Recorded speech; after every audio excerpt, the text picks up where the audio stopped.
We're going to be doing a Q&A after we hear from our speakers. And when we open up for questions, please state your name and outlet before your question. Our speakers today are Peter Orth, and he's the Senior Supervisory Special Resident Agent for our Yakima and Tri-Cities resident agencies for FBI Seattle. We also have Sheriff Mike Morrison here today to speak with you. And so now I'll invite our speakers up to the podium to say a few words. Thank you.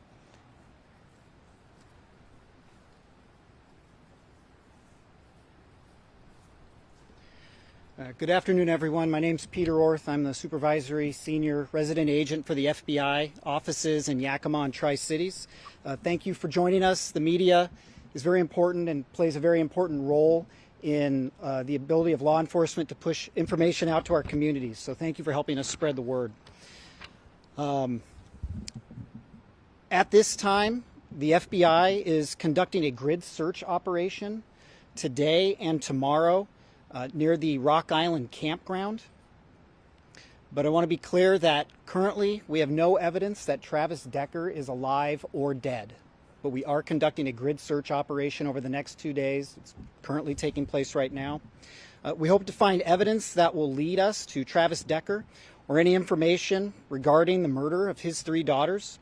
By thoroughly searching and documenting the area, we can help prevent the need to review the area in the future by collecting all possible evidence.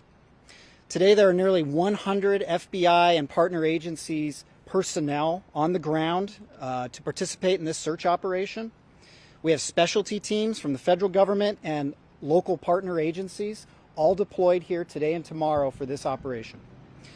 For almost 3 months, the investigators, led by the Chelan County Sheriff's Office and the FBI, have carefully followed hundreds of tips regarding the search for Travis Decker in this investigation. It's taken us over rough terrain, difficult areas, multiple states, remote locations that are inaccessible. The residents and visitors of Chelan County know very well that these areas are covered with vast dirt roads that stretch for miles, no cell phone service, and many other challenges. That effort gets more difficult as time goes on. The elements bury, they carry away, erode the very items that we're looking to seek and capture for the investigation. Our search teams today are out in 90+ degree weather trying to gather all this evidence. FBI Seattle wants to assure the communities in Leavenworth and Wenatchee, as well as Chelan County and Washington State, that this case is a priority for the FBI. That is why we're here today. This is a beautiful area in which a heinous crime occurred. We are here to seek justice for Peyton, Evelyn, and Olivia. We are here to find answers for their family, friends, and the community. And we are here to hopefully provide some measure of closure to their loved ones in this senseless tragedy. We want to thank all the hikers, campers, and the community for their patience as we had to close down a very popular area for recreation. I would ask people that were inconvenienced by this to consider themselves indirect contributors to the search operation. To the community, if you find any information that you think is helpful to this investigation, we're directing you to the U.S. Marshals tip line. Please report any information you feel is appropriate for the investigators to the U.S. Marshals. And Sheriff Morrison has some comments.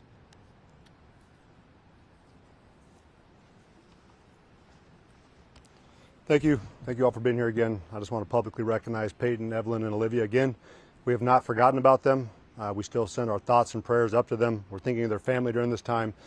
But more importantly, I just want to say thanks to the Seattle office of the FBI and all the partnering offices that have also come out to support this current operation. We've made it very clear over the last 3 months that we have not given up. We've continued to track down leads. Our investigative unit continues to follow up on evidence that's coming back from the Washington State Patrol. We thank Chief Batiste and his agency for, again, being a valuable partner. You see them out there again today. I'd also like to thank the U.S. Marshals Service for also being out with us during our search.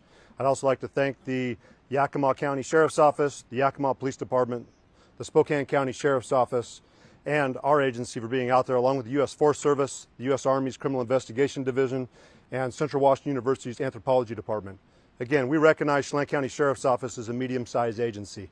We couldn't do this investigation on our own without our partners coming alongside of us, providing us the resources we need, in order to give the kind of investigation that these 3 young girls deserve, their family deserves, and more likely that our community also deserves.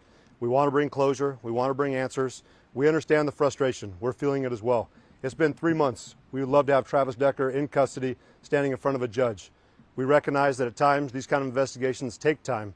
It's going to take perseverance, and as we saw with our partners in Okanogan County Sheriff's Office, after 3 years they were able to track down their homicide suspect, unfortunately deceased in a homeless camp in Spokane. We recognize that those are the kind of outcomes that do come over time. So it's going to take patience, understanding from our community. Again, we appreciate Whitney, her family, the girls' families and friends for being patient and understanding with the Sheriff's Office, and being understanding that our partners are doing anything and everything possible to do a thorough investigation, following up on all leads, and not limiting any kind of resources that are available. I appreciate the funding that's come in to allow this kind of operation to take place today.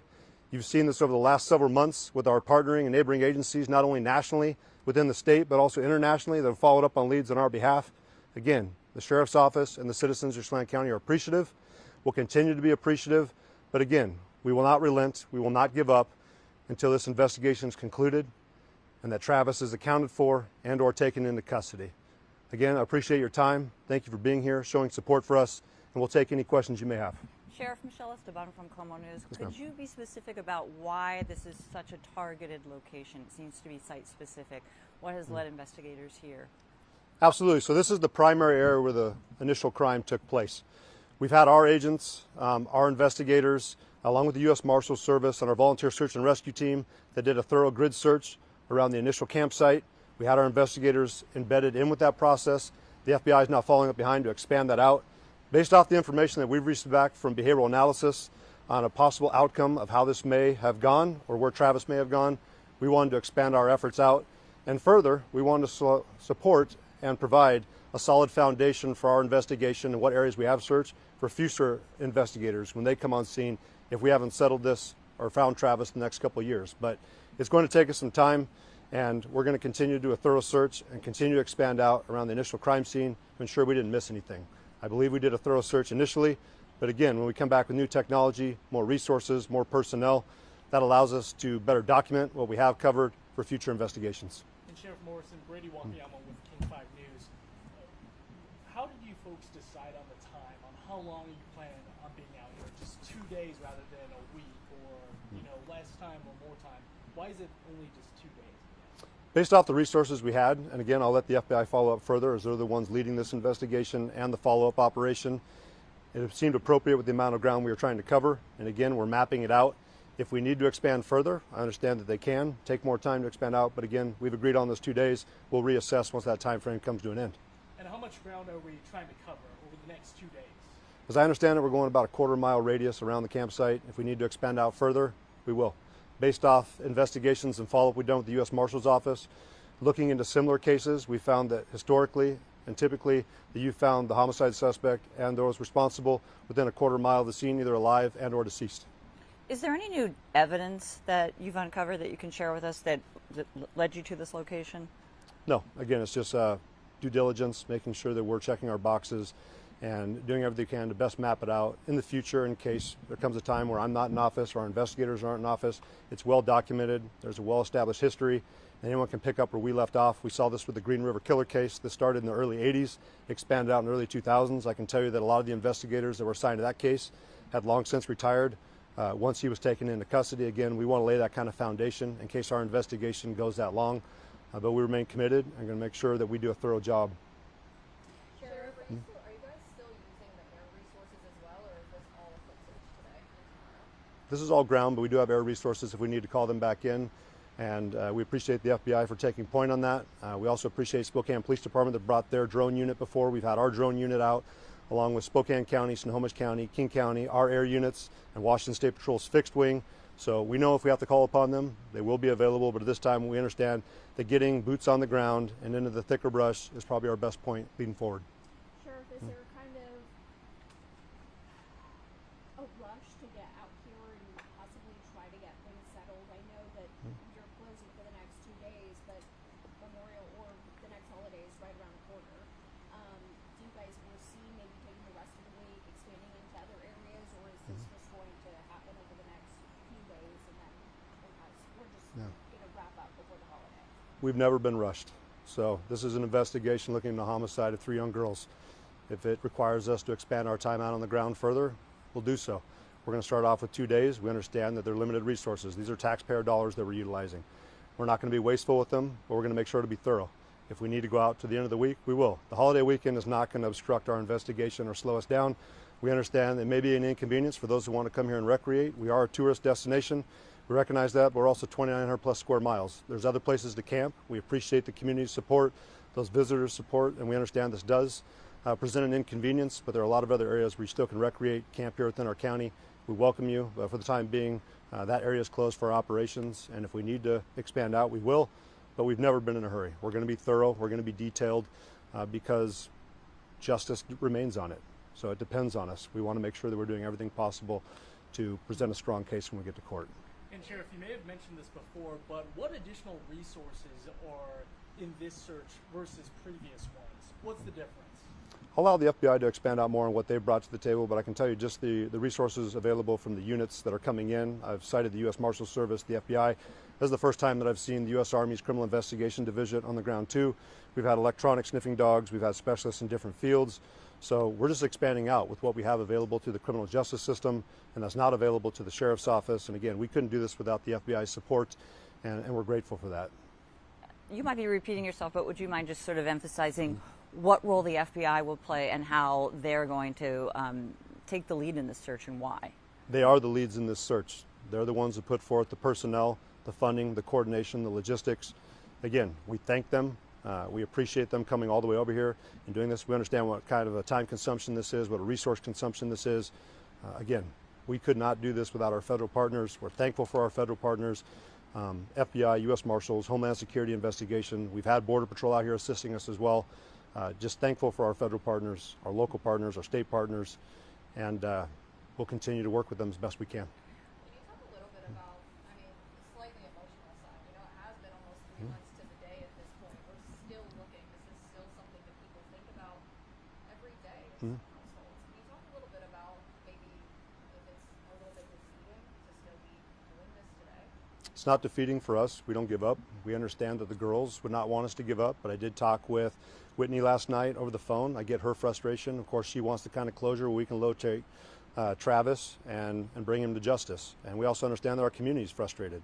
We hear the comments back from the community as well saying, why haven't you guys found him yet? And of course, bringing up suggestions, we hear you. We're trying our best. We're doing what we can with the resources we have. We don't get frustrated though. We're not going to give up.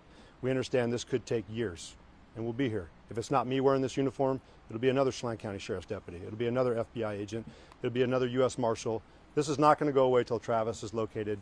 And again, we're going to continue to persevere, grind on, and we will find him in one fashion or the other. Can you speak a little bit?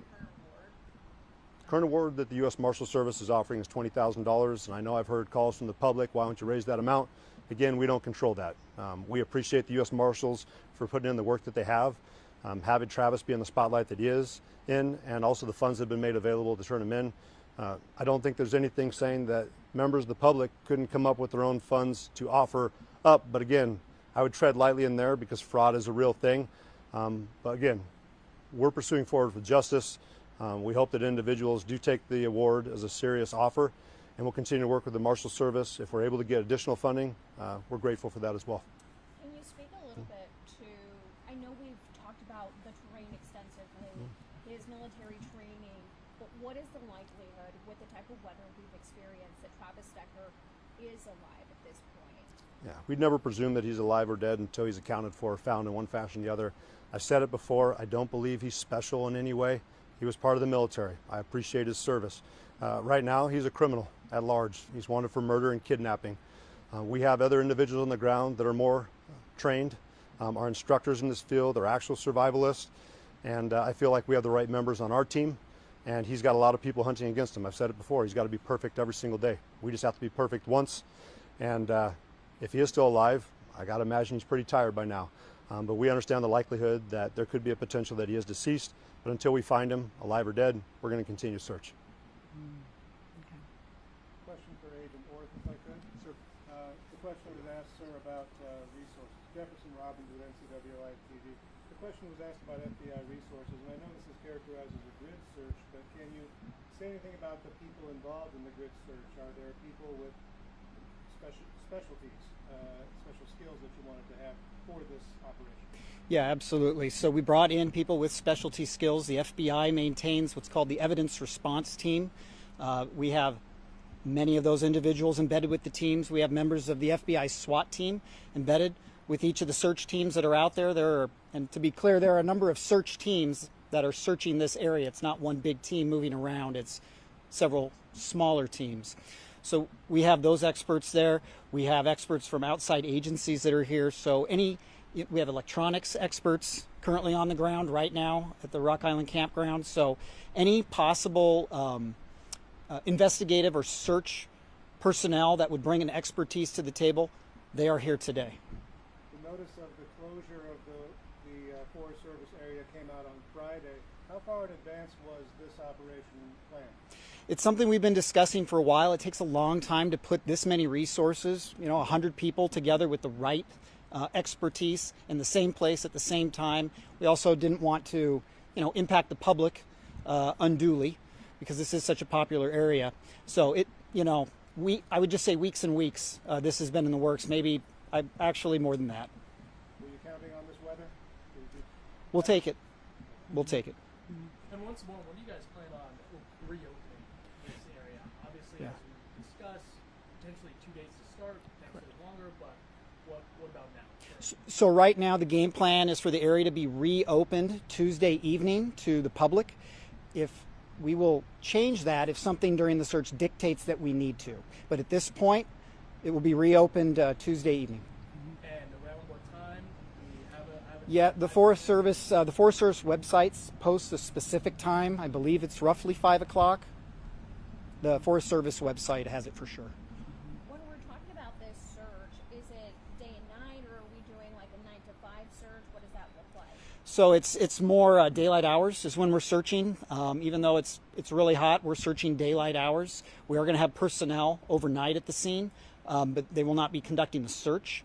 But it's daylight hours searching. That gives us the highest probability of spotting something visually, because this is just an old-fashioned ground search. As Sheriff said, boots on the ground, eyeballs looking at the ground. And for anybody who's gone into this area and hiked, they know it's thick and dense. For anybody who's gone into this type of area and bushwhacked, which is what the teams are doing now, they know it's incredibly intense. And so it's just very manpower intensive.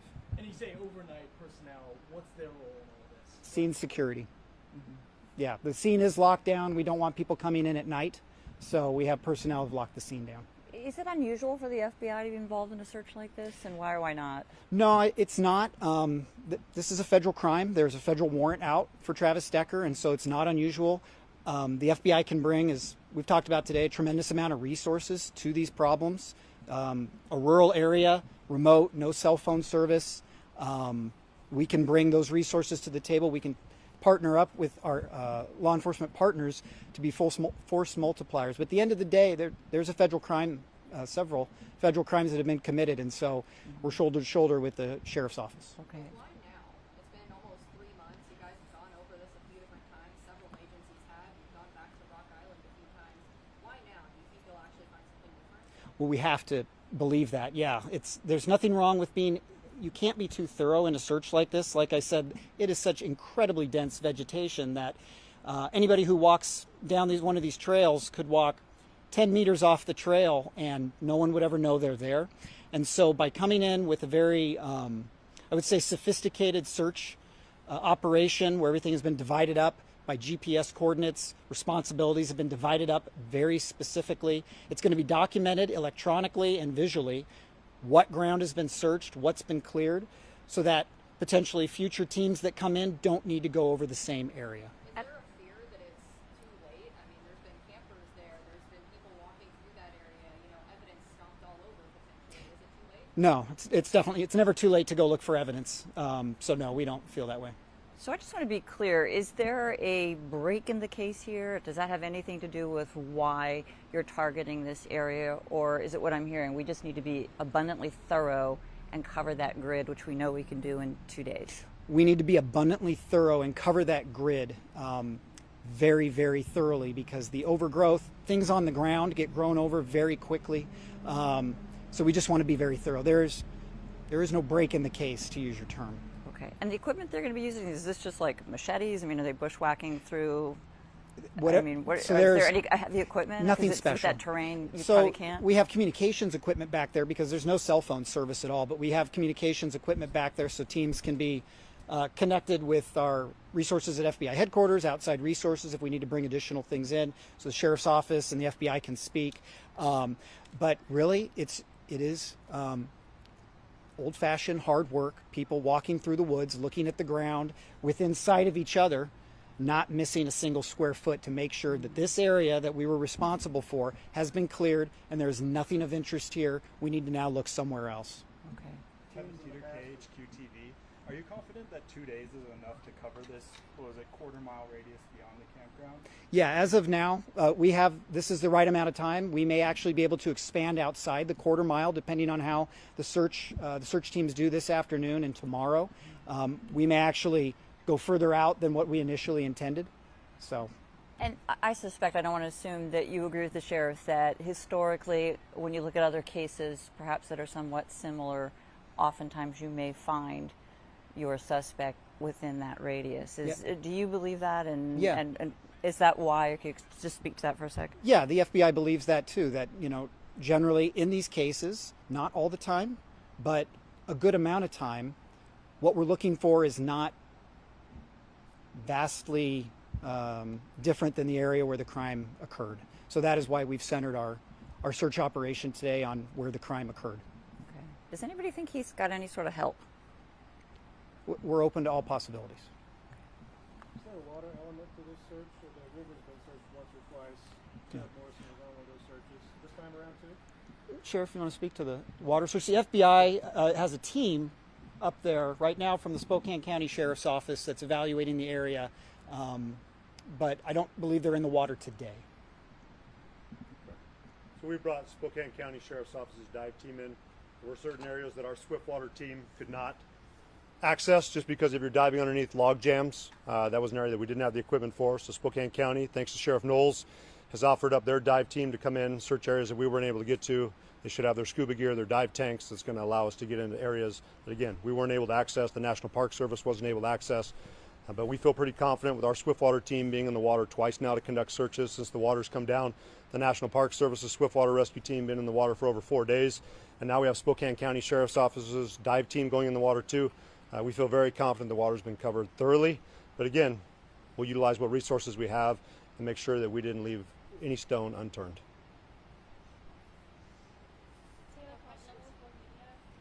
Beyond the grid search, do you guys have any other specific areas that you're keeping an eye on that are identified? So for today, the operation is the grid search centering at the Rock Island campground. There are lots of areas that are interesting around here, of course, that a man can travel to on his 2 feet. But today we're just focused on the Rock Island campground area. I have a question. Sir. Scott Hobson with Fox 13. When you're, maybe not this case necessarily, but in your past experience, what kind of clues might you be looking for? Like maybe perps lose ball caps or shoes or something.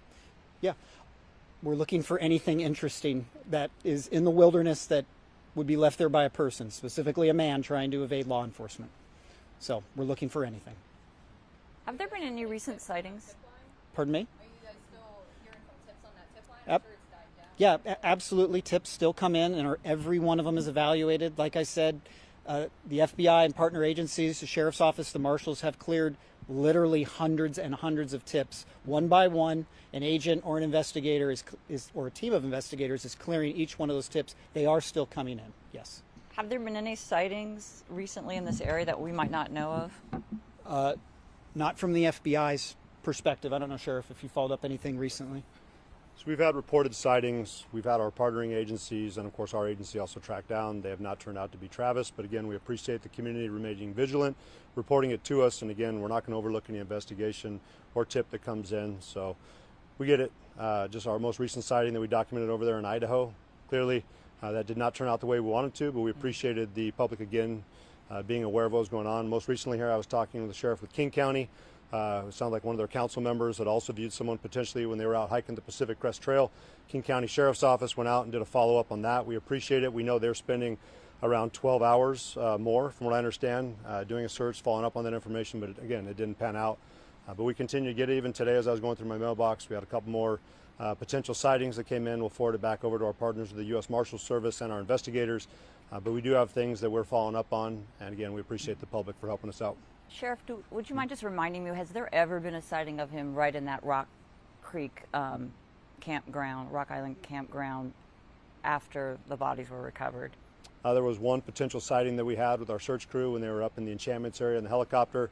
We did track that down, but I'd also point out when Kittitas County, thanks to Sheriff Myers and his staff for following up and helping us out, they had an individual that was a potential sighting that took off running from them. They did catch up, and unfortunately we just found out it was an individual who didn't like law enforcement. I don't think it's the first time we probably experienced that in our careers, but we get those kind of incidents as well. Okay, thank you. Yep.